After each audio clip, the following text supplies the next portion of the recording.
ప్రభుత్వ వైపు బీర్లాయన ప్రధానంగా చూడు ఏ విధంగా ప్రచారాలు కొనసాగుతూ ఉన్నాయి. ఎందుకంటే 3 రోజులే ఇప్పుడు సమయం ఉన్నది కాబట్టి కాంగ్రెస్ పార్టీ తరఫున ఇంటింటికి చేరుకుంటున్నారు. ఏం చెప్తారు ఓటర్లకు? జూబ్లీస్ ప్రజలు నిర్ణయించుకున్నారు. మా బిడ్డ మా బస్తీవాసి ఏ పదవి లేనప్పుడే మా అందరికీ అండగా ఉన్నాడు. చావు కానీ బతుకు కానీ పెళ్లి కానీ పేరంటం కానీ పండుగలకు కూడా మా బిడ్డగా మాకు వచ్చి అన్ని విధాలు అండ ఉన్నాడు. ఇలా కాంగ్రెస్ పార్టీ నవీన్ యాదవ్ బీఫామ్ ఇచ్చింది. ఒక బీసీ బిడ్డ గతంలో ఏ పదవి లేనప్పుడే మాకు అండ ఉంది కాబట్టి మేము నవీన్ యాదవ్కు భారీ మెజార్టీ గెలిపిస్తాం. గత 10 ఏళ్ల పాలనలో ఈ ప్రాంతం అంతా కూడా అభివృద్ధికి నోచుకోలేదు. గౌరవ ముఖ్యమంత్రి రేవంత్ రెడ్డి నేతృత్వంలో గత 4 మాసాల నుంచి సుమారు 400 కోట్లతోటి మాకు పనులు ప్రారంభమైనాయి. గతంలో ఇక్కడ దివంగత పీజేఆర్ గారు చేసినటువంటి అభివృద్ధి తప్ప, కాంగ్రెస్ పార్టీ ఉన్నప్పుడు అభివృద్ధి అయింది తప్ప ఈ 10 ఏళ్ల పాలనలో టీఆర్ఎస్ పాలనలో మాకు ఒరిగిందేం లేదు. వాళ్ళు ఏమున్నా తెలంగాణ రాష్ట్రాన్ని దాచుకొని అప్పుల తెలంగాణ చేసి తప్ప మాకేమీ లేదు. ఈ ప్రజాపాలన గౌరవ ముఖ్యమంత్రి రేవంత్ రెడ్డి గారి నేతృత్వంలో మాకు ఇంటింటికి రేషన్ కార్డు వచ్చింది. మాకు సన్న బియ్యం వస్తున్నాయి. గొప్పోడు తినే సన్న బియ్యాన్ని మేము తింటున్నాం. మా పేద గుడిసెకు అప్పుడు 1000 రూపాయలు 1200 బిల్లు కట్టేది. ఇవాళ 200 వరకు మాకు ఫ్రీగా మేము కరెంటు బిల్లు కడతలేము. మాకు 500కే గ్యాస్ వస్తుంది. మా మహిళలకి ప్రభుత్వం వచ్చాక గౌరవం పెరిగింది కాబట్టి మహిళలంతా మూకుమ్మడిగా మేము కాంగ్రెస్ పార్టీ చేయి గుర్తుకోటేస్తామని వాళ్ళే చెప్తున్నారు. మీరేం చెప్తా ఉంటారు? ఒకవైపు మరోసారి బుల్డోజర్ రాబోతా ఉన్నది, కాంగ్రెస్ పార్టీ గెలిస్తే ఇల్లు కూల్చబోతా ఉన్నది, హైడ్రా వస్తుందని కూడా కేటీఆర్ చెప్తాను. కేటీఆర్ ఒక డ్రామారావు. ఆయన ఎప్పుడు డ్రామాలతోటే బత్తడు. డ్రామాలతోటే తెలంగాణ ప్రజలు 2 సార్లు మోసం చేసి గద్దెనెక్కిండు. గద్దెనెక్కినాక అక్రమంగా దోచుకొని మొత్తం తెలంగాణ అప్పులు చేసిండు.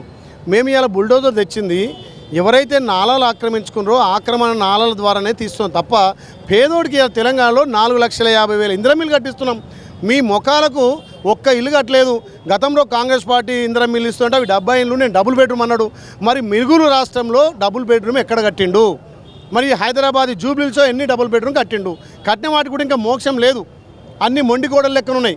ఇవాళ మా ప్రభుత్వం ఆ మొండికోడలను కూడా టేకప్ చేసి అరువులందరికీ జూబ్లీస్లో ఇందిరమిల్లు కట్టిస్తాం.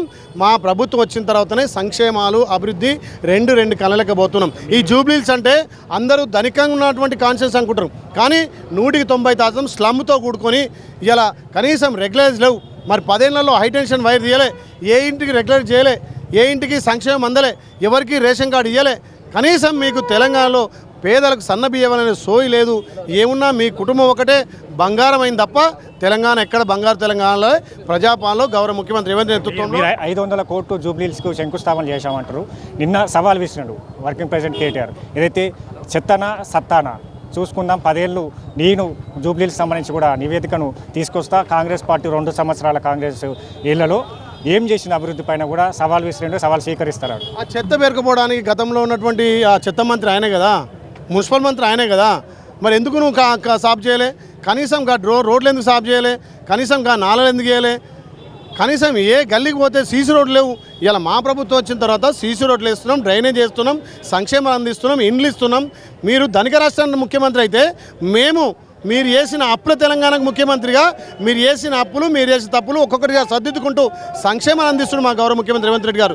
ఇది ప్రజాపాలన. అందుకే నవీన్ యాదవ్కు భారీ మెజార్టీ ఇచ్చి గెలిపిస్తారు ప్రజలు. ఫైనల్గా 14 తారీఖు సంబరాలు చేయబోతున్నారు.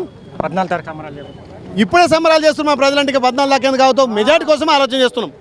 రైట్. ప్రధానంగా 10 ఏళ్ల పాలనలో జూబ్లీస్ అభివృద్ధి కాదుగా రాష్ట్రం అంతా కూడా పాలన కుంటుపడింది. ఇక్కడ డబుల్ బెడ్రూమ్ల పేరుతో కూడా గతంలో ఓట్లు దండుకున్నారు. తర్వాత ఆ డబుల్ బెడ్రూమ్లు కావచ్చు, సంక్షేమం అంతా కూడా మరిచారు, దోచుకున్నారు, ఇక రాష్ట్రాన్ని అప్పుల పాలు చేశారన్నట్టు కూడా విప్ బీర్లా చెప్తున్నారు. 14వ తేదీకి సంబంధించి కూడా కాంగ్రెస్ పార్టీ గెలవబోతోంది. భారీ మెజార్టీతో నవీన్ యాదవ్ గెలవబోతున్నట్టుగా కూడా ఆయన ధీమా వ్యక్తం చేస్తున్నారు. పర్సన్ మనోజ్తో కలిసి హరీష్, ఏఎన్ఎన్ న్యూస్, జూబ్లీస్ నుంచి.